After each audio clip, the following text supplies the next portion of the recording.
Bonjour à tous, le vendredi c'est n'importe qui et ce soir c'est moi, Sylvain ou Z, comme vous voulez, qui présente. Oui, alors je l'avais déjà fait, la présentation du 100% il y a 2 ans je crois. Et puis en fait là, il est un peu plus de midi, on a personne pour ce soir et il faut que je me dépêche parce que comme c'est moi qui monte le 101%, plus vite je vais tourner, plus vite je pourrai le monter. Donc on enchaîne tout de suite avec le sommaire, on va avoir une critique de jeu Crimson Clover, on aura ensuite Game Center, la nouvelle émission consacrée à l'arcade, et enfin les sorties animées et manga. Mais tout de suite, on commence avec les news.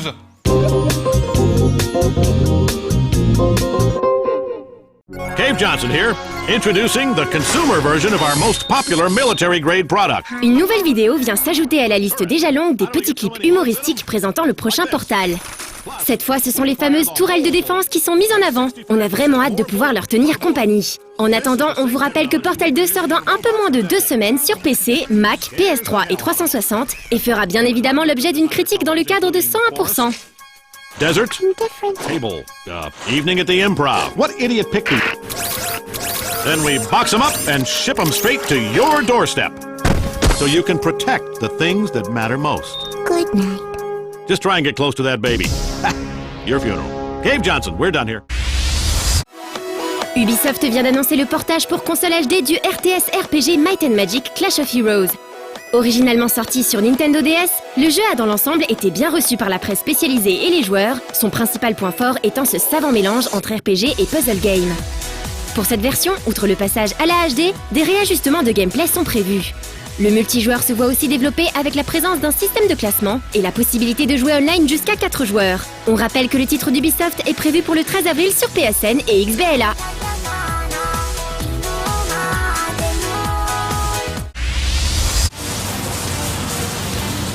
There is a darkness taking over this world.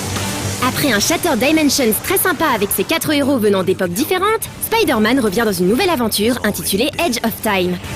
Le scénario a l'air assez complexe dit comme ça. Le Spider-Man de l'an 2099 doit sauver celui de notre époque pour que le futur du monde soit modifié. Espérons qu'il ne soit pas là que pour faire joli et qu'il aura une vraie incidence sur le gameplay. Together. Mis à part ça, on est bien devant une suite de Shattered Dimensions et les mécaniques ont l'air similaires. Prévu pour la fin de l'année, Edge of Time est un jeu à surveiller dont on vous reparlera certainement.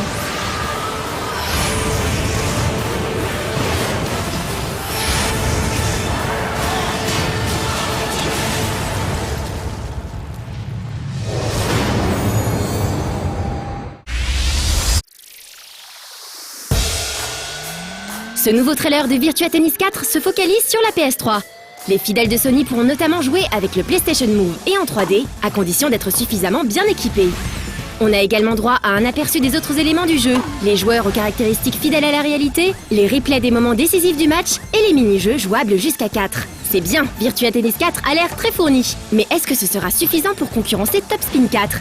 On sera bientôt fixé, la sortie étant prévue pour le 29 avril.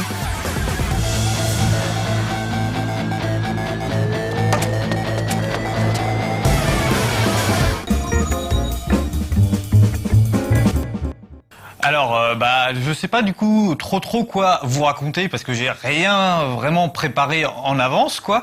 Mais du coup, je pense que je vais vous parler un petit peu, notamment de ce que je fais à No Life, parce que finalement, je fais pas mal de petites choses et autant un monteur, c'est assez facile de comprendre ce qu'il fait, un cadreur aussi, un ingénieur du son aussi. Autant moi, je suis responsable de la conduite antenne et c'est pas forcément très clair dans l'esprit des gens. Donc, en gros, pour résumer, ce que je fais, c'est que je rends l'antenne agréable, on va dire. Quand vous êtes dans votre canapé, vous regardez, j'essaye de faire en sorte que tout ça soit joli à regarder, que vous passiez un bon moment, et puis ensuite respecter les horaires qu'on a annoncés dans les autopromos, enfin tout ça, et puis faire simplement que ce soit chouette. Ça c'est en gros. Alors quelles sont tes techniques secrètes pour que ce soit agréable ? Oh là, les techniques secrètes, il y a plein de choses, quoi. C'est essayer de compiler les émissions par thématique. Par exemple, quand on va voir un Costume Player, par exemple, derrière, je vais mettre un reportage sur le cosplay juste derrière pour faire en sorte de rester dans la même thématique. Je vais pas casser le combo entre guillemets avec un truc qui n'a rien à voir juste après. Voilà, c'est ce genre de petits détails qui font la différence, quoi. Donc ça, c'est un peu mon boulot. Alex est donc directeur des programmes. Et donc il définit, lui, dans les grandes lignes, l'antenne telle qu'il a envie de la voir, voilà, en ayant les contacts avec les gens qui font les contenus, etc. Et ensuite, ensemble, on élabore la grille des programmes. Et ensuite, au quotidien, lui, surtout le week-end, et moi, plutôt en semaine, on fait les playlists. Donc, voilà, comme vous faites une playlist dans VLC ou Winamp ou je ne sais quel autre logiciel, et on fait la même chose, mais pour une chaîne de télé. C'est-à-dire que, voilà, je mets à la suite tous les petits programmes, tous les petits segments qui vont composer l'antenne en général sur 24 heures. Puis voilà, du coup, je me fais plaisir de temps en temps. Quand je suis à la maison, je sais que je vais être vers telle heure, je sais que je vais être là. Je me fais une petite playlist, voilà. Pour vous, chez vous, vous dites c'est Marvin qui a choisi, mais bon, de mon point de vue, je trouve ça dommage de laisser la main à Marvin.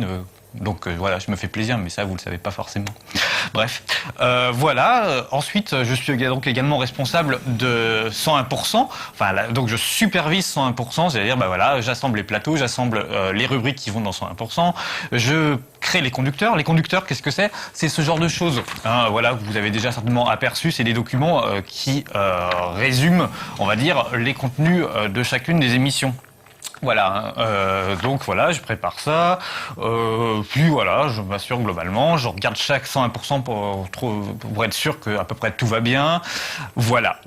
Donc, comme c'est une quotidienne, c'est quand même un travail assez lourd et assez complexe. Hein.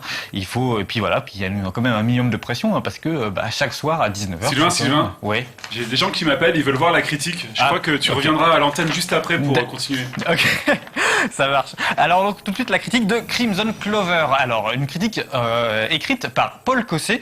Et alors... non mais ils veulent voir la critique maintenant. Non mais si, attends, j'ai un truc d'écrit sur le product. C'est important pour une fois qu'on a des trucs. Et donc Paul, écoute, a écrit cette critique depuis la Russie. Donc c'est quand même, je pense, important de le dire. Ou pas ? Allez, on regarde ça.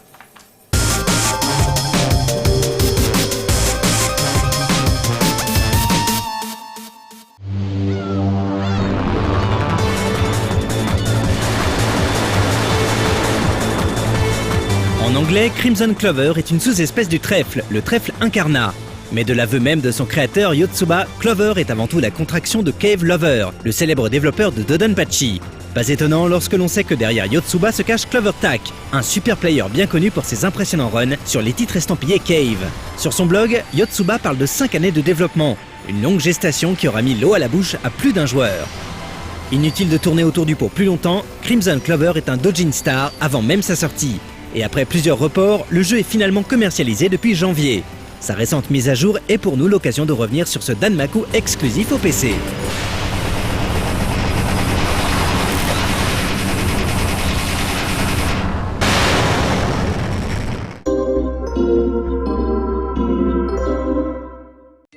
Deux versions d'essai sont sorties pendant la période de développement et une version payante lors du Comiket 78, la plus grande convention de manga amateurs de la planète, les Doujinshi, où l'on trouve aussi de la musique, les Doujin Ongaku, et donc des jeux, les fameux Doujin Game. Crimson Clover aurait dû sortir pendant ce Comiket, mais Yotsuba a préféré remettre à plus tard la date de sortie. Difficile de lui en vouloir, ce jeune programmeur réalise tout seul ce Danmaku en plus de se consacrer à ses études. Et c'est finalement lors du Comiket 79 que Yotsuba présente enfin la version définitive 1.0 de Crimson Clover. La récente mise à jour, ou la version 1.01, ajoute un mode replay et corrige quelques bugs. Pour y jouer, il faut avoir préalablement installé la version commerciale.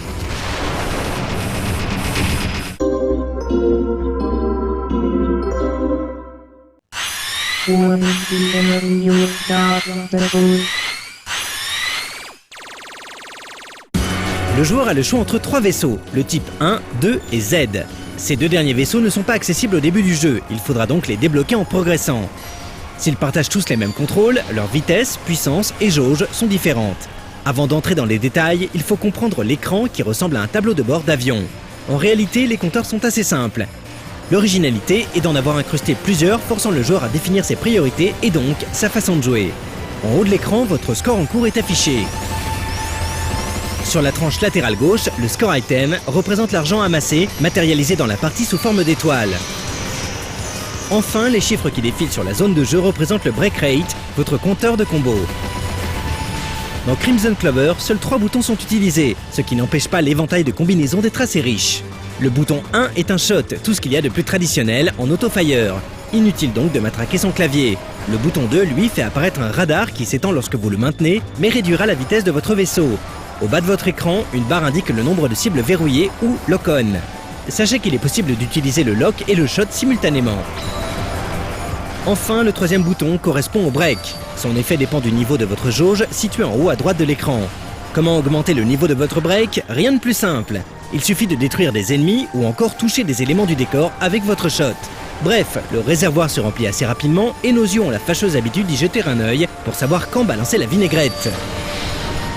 Mais ne regardez pas trop votre compteur. Vu l'action, l'opération n'est pas sans risque. Pour éviter d'éparpiller son regard sur tous les compteurs, Yotsubane a ajouté un son qui correspond à chaque niveau de jauge atteint. Voyons voir maintenant comment fonctionne la dite jauge. Entre 0 et 49%, impossible de l'utiliser. À partir de 50%, vous pouvez lâcher une bombe.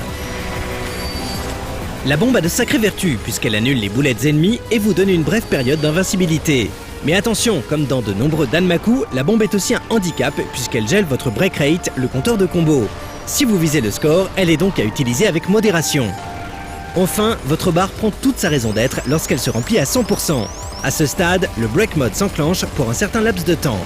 À ce moment-là, tous les projectiles ennemis sont cancellés et un compteur émerge. Le vaisseau est invincible un court laps de temps et les tirs sont également beaucoup plus puissants. Mais Yotsubane n'a pas bêtement repris l'hyper-mode de Dodonpachi Daifukatsu. Par exemple, le tir ne peut pas détruire les boulettes ennemies, il faut toujours esquiver. Mais en break mode, les combos doublent et le score item monte en flèche. Rappelons que le score item n'a rien à voir avec le score, mais correspond à des points à dépenser dans la boutique du jeu, le Limiter Shop. Et si l'on regarde bien, on ne possède pas une jauge mais bel et bien deux. Et oui, une seconde s'est discrètement faufilée sous la principale. Cette seconde barre se remplit une fois que la première a atteint les 100%. Quelle est alors son utilité? Lorsque vous basculez en break mode, la première barre laisse sa place à la seconde. Et si elle atteint les 100%, on débloque l'arme ultime, le double break. Tout est augmenté, de votre puissance de tir à votre multiplicateur. Par contre, impossible d'utiliser une bombe, car vous ne disposez plus de jauge.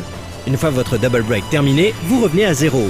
En gros, c'est un exercice à haut risque qu'il faudra utiliser lorsqu'on maîtrise la situation. Ça n'a strictement rien d'une tentative désespérée de sauvetage, à l'inverse d'une smart bomb. Et pour finir, les scoreurs devront également maîtriser les systèmes de lock avec le tir secondaire pour ajouter un ultime multiplicateur aux points reçus. Complexe et exigeant, ce système pose parfois le joueur à maintenir en vie des ennemis sans les shooter, le temps qu'ils reçoivent les missiles. Deux autres modes de difficulté sont accessibles, le mode simple et le mode unlimited. Au lieu d'augmenter ou de réduire la difficulté du mode original, Yotsubane a ajouté des subtilités afin de créer des façons de jouer distinctes. Le mode simple est avant tout destiné aux débutants, puisqu'il retire le système de combo et simplifie son game system. Fini le break mode. La jauge est toujours présente à l'écran et sert uniquement à larguer des bombes. Enfin, lorsque votre jauge dépasse les 50%, la vitesse moyenne des boulettes ennemies augmente. Heureusement, ce mode simple possède aussi ses petits plus. Par exemple, lorsque votre jauge est à son pinacle, certains ennemis génèrent plus d'étoiles, ce qui est très bien quand on a envie de faire un tour à la boutique du jeu. Mais quand on a goûté au mode original, ce mode simple est quand même mou du genou. Le mode Unlimited est presque identique à l'original de par son système de jeu. Oui, sauf que, sa difficulté a été nettement revue et corrigée. C'est bien simple, on ne respire à aucun moment. Heureusement, pour éviter le supplice, l'Unlimited possède sa bouée de sauvetage. Si vous faites un lock-on complet sur un ennemi, alors toutes les boulettes visibles à l'écran sont cancellées. Mais au vu de l'armée qui vous fait face, il faut tout de même être sacrément vif pour profiter de ce coup de pouce.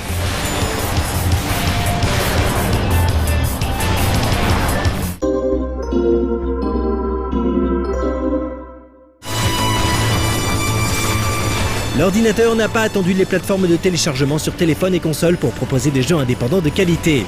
C'est toujours étrange de dire que le PC est dans l'ombre, mais c'est bel et bien le cas. La faute sans doute à un internet trop éclaté et finalement peu canalisé. Pourtant, il s'agit bien d'un des supports dominants du genre shmup depuis la mort commerciale de la Dreamcast. Crimson Clover remet en question la frontière entre la production amatrice et professionnelle. Déjà, le jeu est plutôt joli pour un doujin, il suffit de voir la mission 4. On caresse les volutes du ciel, la ligne d'horizon à la verticale sépare le soleil de la grisaille, puis on met les gaz à travers l'épaisse nappe nuageuse. Notre vaisseau n'est alors plus visible, mais reste repérable par le sillon qu'il dessine. Et peu à peu, on découvre une ville sombre, sous d'épais crachins. Le jeu est souvent cadencé ainsi, avec des poussées d'adrénaline suivies de rares instants planants, où l'on peut admirer le paysage et profiter de la bande-son, inégale, mais qui possède quelques bons thèmes. Le niveau d'exigence de son créateur le rapproche aisément d'un shmup diffusé sur les circuits traditionnels. Du moins techniquement, car en termes de finition, il se trouverait dans le haut du panier. Les patterns, sans être renversants, fonctionnent très bien. Le jeu est lisible, même dans la noyade de boulettes. Les boss sont aussi fantastiques qu'éprouvants. Ils mettent en marche votre capacité à exploiter les combinaisons possibles pour les abattre. Le système de radar est un plaisir à lui seul, on a souvent envie de jouer avec le feu pour obtenir un lock-on maximum, et lorsqu'on tient le bougre, le bonheur de relâcher le bouton de lock est particulièrement jouissif. Le fait que Crimson soit souvent comparé à du Dodonpachi pour sa folie et du Ketsui pour son système de points de proximité est déjà un signe fort. Les remarques vont bon train et la culture de ce super player s'étend au-delà des influences Cave. Elle lorgne du côté de chez Rising et le mythique Rayforce, célèbre pour son système de lock-on. Plus que Rayforce, ici c'est bien à Sokyugo Dentai qu'on pense pour son radar qui s'étale. Bref, Yotsuba, en vrai prince de la cambriole, a eu le bon goût de choisir de bonnes maisons. Ce mélange de savoir-faire tient la dragée haute au gros bonnet du Dojin. Intense, diabolique et d'une insolente nervosité, il confirme ses attentes élevées et propulse dans l'arène un auteur, Yotsuba, qu'on espère bientôt revoir.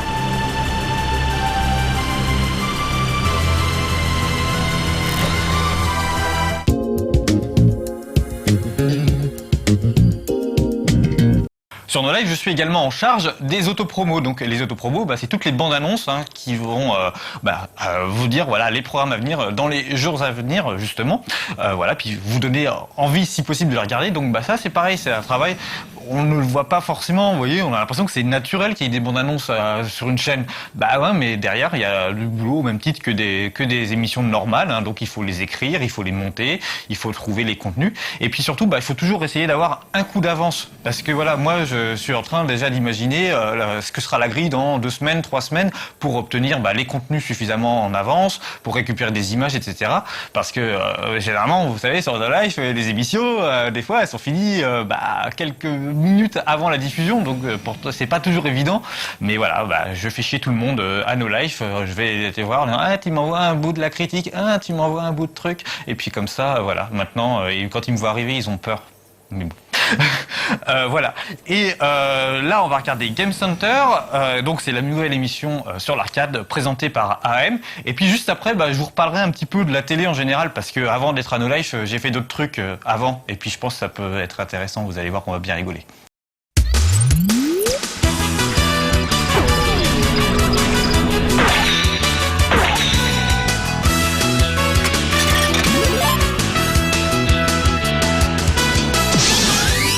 Bienvenue dans Game Center. Nous allons parler d'arcade. En effet, Game Center, c'est le terme japonais pour désigner nos salles d'arcade. Et qu'est-ce que l'arcade ? Eh bien, c'est ça, ce sont ces magnifiques machines dans lesquelles on glisse une pièce de monnaie pour pouvoir jouer. Je suis en face donc d'une borne japonaise, une Astro City. Vous le savez sûrement, mais il existe vraiment de nombreux types de bornes, des formes diverses, avec différents types de hardware, etc. C'est pourquoi nous allons voir ça tout de suite, plus en détail.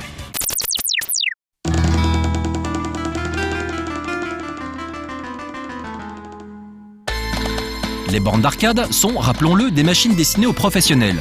Vu leur prix, l'achat d'une borne ne se fait donc pas à la légère et il faut s'y connaître un minimum sur les différents meubles existants. Il existe un nombre incroyable de bornes d'arcade, toutes les listées seraient mission impossible, mais on peut cependant les trier par type pour y voir un peu plus clair. Tout d'abord, il y a des bornes génériques et des bornes dédiées. Une borne générique a la particularité de pouvoir faire tourner différents types de jeux, elle se doit donc de posséder des contrôleurs standards, sticks et boutons. On peut par exemple mettre des jeux de combat, des puzzle games ou de beat 'em all, juste en changeant le jeu à l'intérieur et le nombre de boutons du joueur. Très pratique pour les exploitants, les bornes génériques permettent un roulement de jeu à prix réduit. En contrepartie, les jeux sont plutôt orientés gamer et peuvent ne pas rapporter beaucoup s'ils sont mal choisis. A l'inverse, une borne dédiée est, comme son nom l'indique, dédiée à un seul et unique jeu. Souvent de grande dimension, les dédiés proposent des contrôleurs différents d'un simple panel générique pour rendre le jeu plus réaliste ou fun. Par exemple, une borne Drum Mania ne pourra accueillir que les jeux Drum Mania, mais elle dispose du coup de tout l'attirail spécifique au jeu, ajoutant ainsi une plus grande plus-value. Les bornes dédiées sont évidemment plus chères que les génériques, mais elles ont le pouvoir d'attirer les gens de passage, y compris les non-gamers. C'est pourquoi au Japon, les bornes dédiées se trouvent toujours à l'entrée des Game Center, afin d'attirer le chaland. C'est donc un gros investissement, mais ce dernier est bien souvent rentable.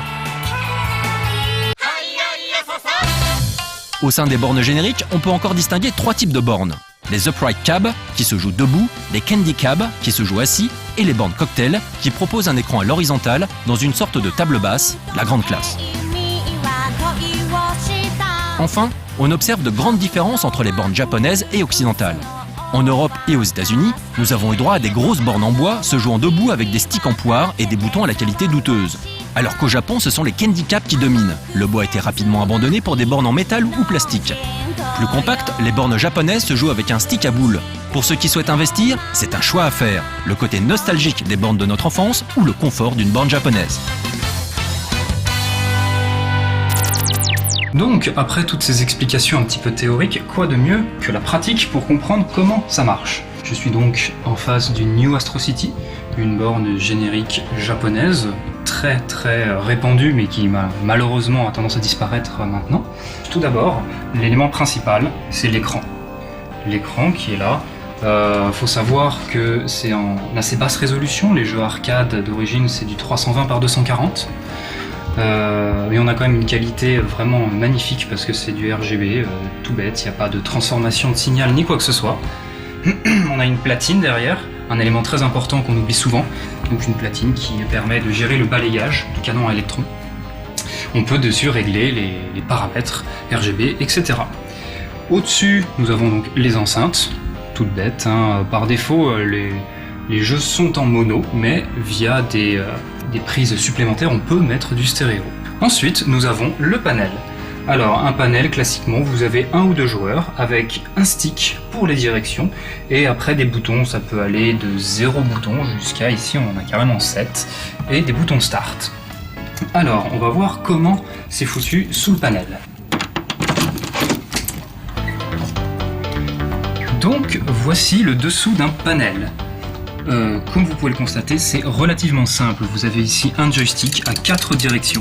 Des boutons avec tout simplement donc un fil et une masse. Les boutons ainsi que le stick sont donc reliés via une petite prise qu'on branche ici pour le P1 et le P2. Vous avez ici un raccourci vers la platine justement avec les réglages de l'écran dont on sert le plus souvent. Souvent donc le brightness ainsi que la taille et la position de l'image en verticale et en horizontale. Ici on remarque l'entrée des pièces. Quand le panel est fermé, on introduit la pièce ici pour pouvoir jouer et elle va donc glisser dans la machine. C'est pour ça qu'on va tout de suite aller voir comment marche le monnayeur. Voici donc l'emplacement du monnayeur. Ici, il est absent, parce que chez No Life, on n'a pas besoin de payer. Hein, on a installé un petit bouton pour le free play.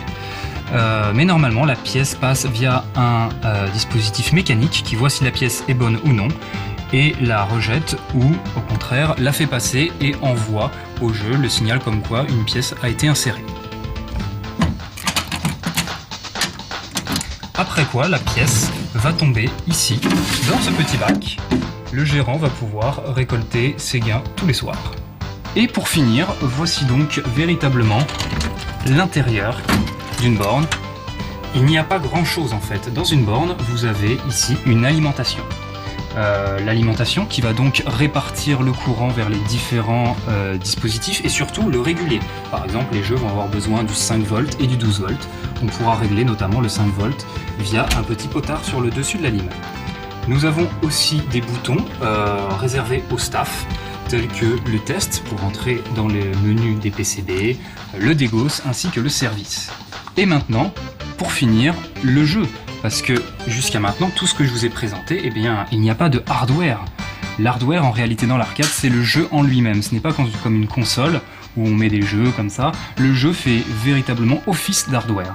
Et ici, nous avons donc un slot MVS qui est relié via un connecteur JAMA, le connecteur standard. On développera tout ça dans des prochaines émissions pour voir comment marche notamment ce connecteur JAMA. Voilà, c'était le premier numéro de Game Center. Maintenant, vous savez déjà un peu plus ce que c'est que l'arcade. Vous avez des connaissances maintenant sur ce qu'il y a dans un meuble d'arcade véritablement. Et la prochaine fois, nous allons voir donc les jeux, les différents types de jeux, les différents supports. Et moi, je vous dis à la prochaine.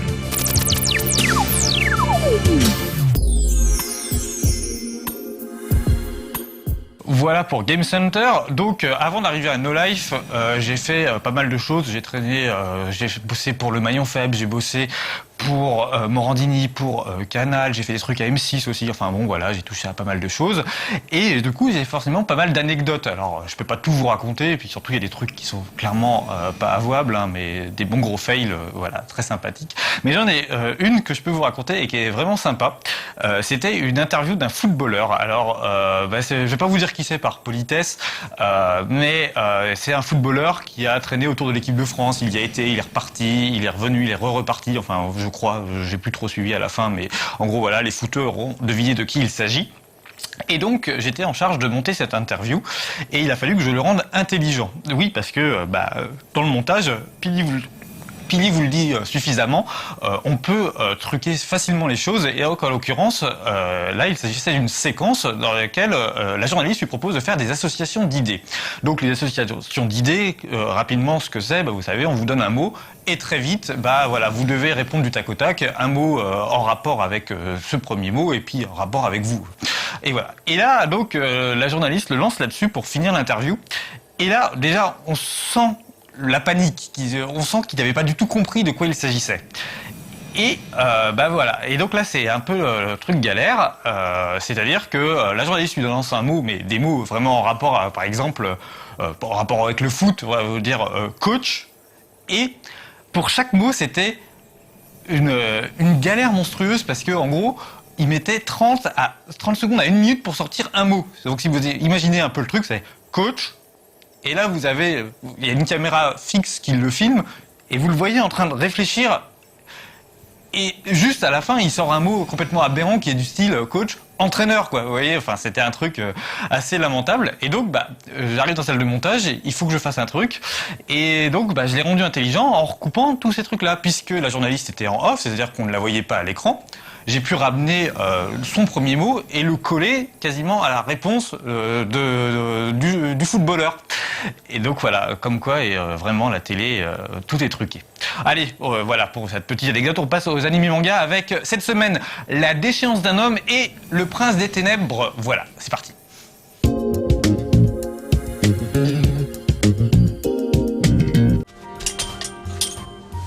この女は真由美。本名は後になって知りましたが、常子というそうです。 De nombreuses fois adapté en film live, le célèbre roman La déchéance d'un homme a également eu droit à une version animée. Celle-ci fut réalisée par le studio Madhouse en 2009 pour fêter les 100 ans de la naissance de l'auteur du livre, l'écrivain japonais Dazai Osamu. Il ne s'agit pas d'un long métrage, mais de 4 animés de la série Youth Literature, regroupés sur un DVD. Cette série proposait de remettre au goût du jour sur le petit écran nippon des œuvres de la littérature japonaise classique et moderne. Pour attirer un public adolescent, certains dessinateurs de mangas populaires tels que Tite Kubo ou encore Obata Takeshi participaient à cette initiative.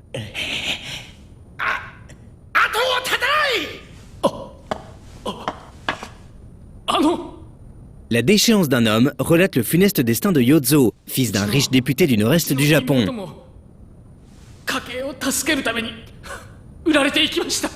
Élevé dans un univers exclusivement féminin et terrorisé par l'image paternelle, le jeune garçon est vite persuadé d'être moins qu'un être humain, au mieux une sorte de monstre. C'est avec cette conviction qu'il va non seulement gâcher les chances dont il dispose, mais également rentrer dans une spirale infernale composée d'alcool, d'amour tragique et d'autodestruction. Du point de vue graphique, la réalisation est assez soignée pour une série télévisée. J'aimerais vivre comme un être humain, mais je suis incapable de m'en sortir tout seul. Au character design, on retrouve Obata Takeshi, le dessinateur de Hikaru no Go, Death Note et Bakuman. Vous avez un endroit où dormir? Asaka Morio, le réalisateur de Nana et Gunslinger Girls, chapeaute le tout. Vous pouvez venir chez moi. Certains passages sont traités de manière assez expressionniste, mais l'ensemble reste relativement classique. Que mes conditions de vie ne sont pas dignes d'un être humain. Pour ce qui est du doublage, Sakai Masato, acteur de cinéma et de théâtre ayant remporté de nombreux prix, prête sa voix à Yozo. Il parvient à lui donner une profondeur qui se marie bien au côté un peu lisse du chara-design. Le DVD et le Blu-ray contiennent l'animé en version sous-titrée et française, ainsi que quelques bonus comme une interview du réalisateur et quelques interventions de Sakai Masato.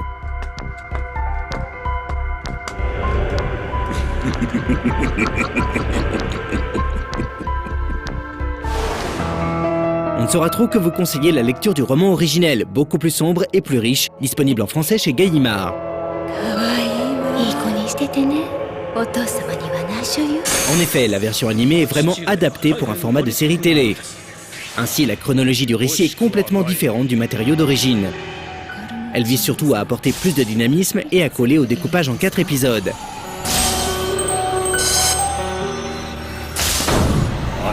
Certains sujets sont moins abordés que dans le livre, comme celui de l'argent ou de la drogue, et certains événements diffèrent légèrement.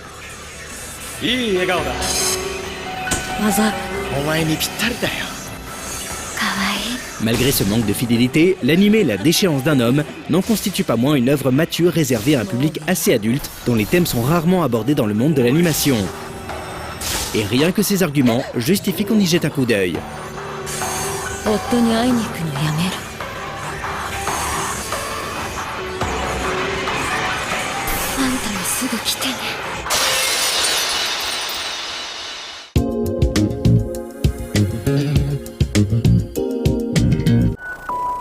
Si vous combattez les monstres, prenez garde à ne pas en devenir un vous-même, car quand vous regardez l'abîme, lui aussi vous regarde. C'est par ces mots que commençait le premier tome du manga, Le Prince des Ténèbres. Celui-ci s'enfonce de plus en plus dans la noirceur. Junya, le frère d'Ando, personnage assez secondaire au début de l'histoire, est maintenant prêt à tout pour arrêter l'ascension d'Inukai. Ce dernier a complètement manipulé les foules et dirige désormais la ville. Il continue de se débarrasser des personnes encombrantes grâce aux Grasshoppers, sa milice privée. Celle-ci est d'ailleurs la cible de Junya, qui tente de la détruire en engageant des tueurs professionnels. Pour ce faire, il utilisera son don, celui de gagner n'importe quel pari. Le doute s'installe maintenant sur la réelle identité du Prince des Ténèbres. Avec un scénario qui gagne en intensité tome après tome, cette série se termine après 10 volumes publiés aux éditions Kurokawa. Adapté du roman Mao par Isaka Kotaro, un des auteurs de thrillers les plus réputés au Japon, l'histoire commence assez simplement pour prendre de plus en plus d'ampleur, donnant très vite au lecteur l'envie de connaître la suite. Avec des personnages charismatiques, une confrontation ayant pour thème la justice, beaucoup de surprises et de revirements de situation, cette série ne donne pas qu'une seule vision des choses au lecteur. Et tous ces éléments vont amener l'histoire vers une conclusion surprenante. Pour ce qui est du graphisme, celui-ci est simple et efficace, bien que l'on puisse noter quelques maladresses comme des visages étrangement déformés. Cependant, la mise en scène dynamique de l'illustratrice Osuga Megumi permet une immersion totale. En bref, la fin de ce manga devrait susciter de nombreuses réflexions, ce qui ne laissera personne indifférent. Du début à la fin, on ressent une nette évolution scénaristique et visuelle avant un dénouement en apothéose. Sachez également que beaucoup d'autres œuvres d'Isaka Kotaro ont été adaptées en manga. Osuga Megumi et ce dernier produisent en ce moment au Japon un spin-off du Prince des Ténèbres intitulé Waltz. Le personnage principal de ce titre n'est autre que l'un des tueurs de la série d'origine.